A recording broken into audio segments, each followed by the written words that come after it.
So today's topic of discussion is types of muscle fibers and how they differ in their characteristics. Okay, what are the major differences and what are relevant differences among them, right? So let us start. So if we see skeletal muscle, so first thing comes in mind is where these three muscles are located, right? So starting with skeletal muscles, so as you can see, the skeletal muscles are attached with the bones with tendon, right? If we zoom this skeletal muscle, so this is a fasciculus having a number of muscle fibers, right? And having number of which is a multinucleated striated muscle which is unbranched, right? And if we see, there are no gap junctions between them. And as we are talking about skeletal muscle, so with bones, so it it's significant for voluntary movement, right?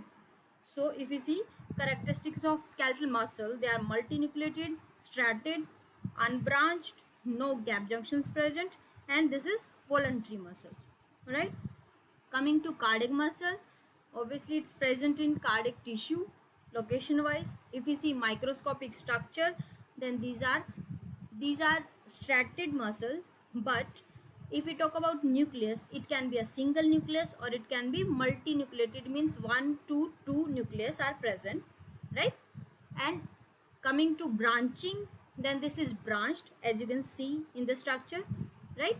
And you can see there are intercalated discs present between these fibers, and these intercalated discs have gap junctions.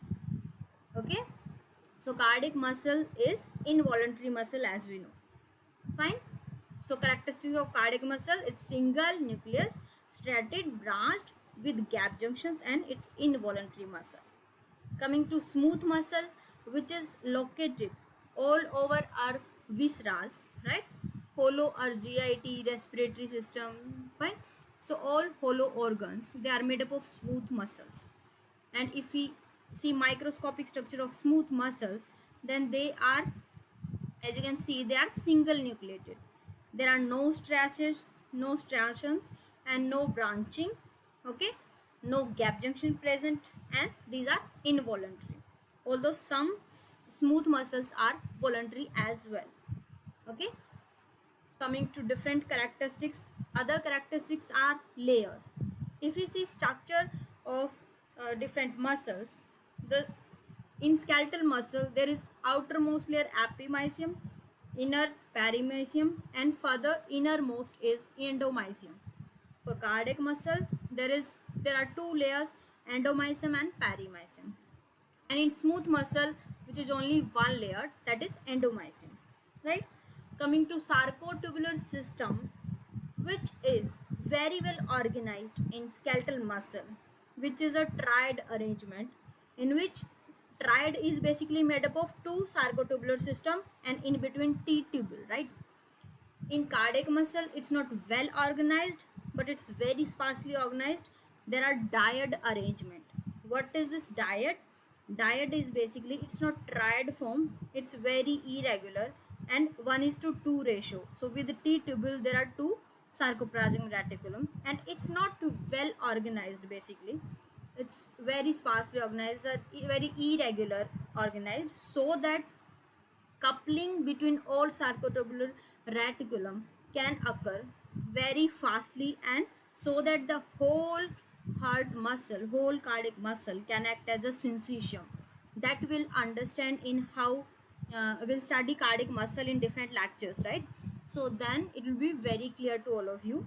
Otherwise, just difference point of view, you can see that there is triad arrangement in skeletal muscle and dyad arrangement in cardiac muscle, right? Coming to smooth muscle, it's poorly organized. There are no T tubule present. So this sarcotubular system is only cavular dependent. Okay. Coming to contractile component. So in skeletal and cardiac muscle, contractile components are actin, myosin, and troponin. Right? And smooth muscle have myosin is the main component which is playing role. There are no troponin present. Okay. excitation contraction coupling is dependent on actin and myosin dependent. Same for cardiac muscle, right? And calcium is required for that extracellular calcium is not required for extracellular excitation contraction coupling of skeletal muscle, right? But extracellular calcium is required for smooth muscle. This is very important. And the excitation contraction coupling is colmodulin protein dependent and myosin light chain dependent. So from extracellular calcium will come and it make complex with colmodulin, and again then phosphorylate myosin light kinase, okay, and then contraction occur. Fine. Okay, coming to other characteristics. Now need of ATP. So for skeletal muscle there is high energy required, so high amount of ATP are required for contraction, right? Coming to cardiac muscle, obviously cardiac muscle which have to contract for whole lifetime, so very high amount of energy is required. And if we talk about cardiac energetics, then it takes energy directly from fatty acid oxidation, so totally aerobic respiration is required here. Fine. Coming to smooth muscle, here it conserve ATP basically, so less ATP are required for the same amount of contraction like skeletal muscle. How? We'll see here, because we'll see which type of contraction there are. So in skeletal muscle there are phasic contractions, like one muscle contract and force increases and then force decreases, right? But in cardiac muscle, again the contraction is same but it's rhythmic, because our cardiac muscle is autorhythmicity feature. So it is excitable tissue. Not only it can generate its own impulse, that's it's rhythmic but phasic also, right?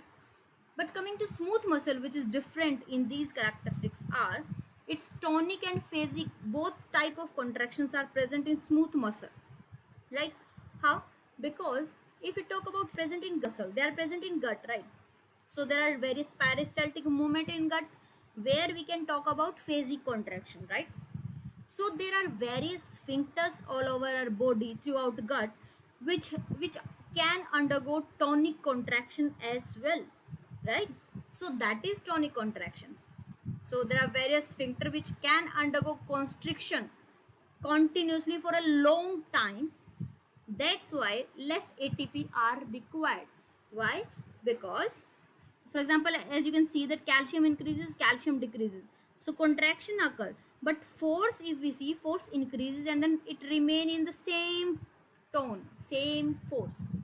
So the muscle remain in same tension level, right? And then it decrease. Why?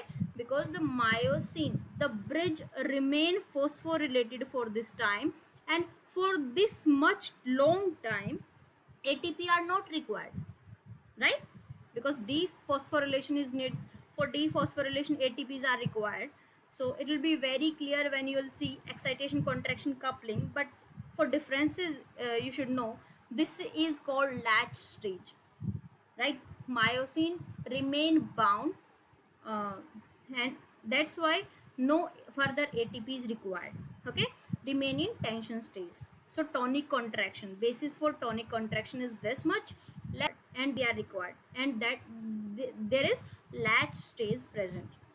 So latch stage is present in only smooth muscle, right? Absent in both of these. If we see fatigability, as we know, skeletal muscles are easily fatigable, but cardiac muscles are fatigue resistant. Smooth muscles are normally fatigue resistant, but some fibers like iris fibers, they are called white fibers, or we can say fast muscle fiber, can undergo fatigue also. So that's all about uh, muscle differences, right? We'll make other videos having all muscle individually, right? Explain in nice deeper view. So thanks for watching. Please subscribe to my channel, press bell icon for further notification. Thank you.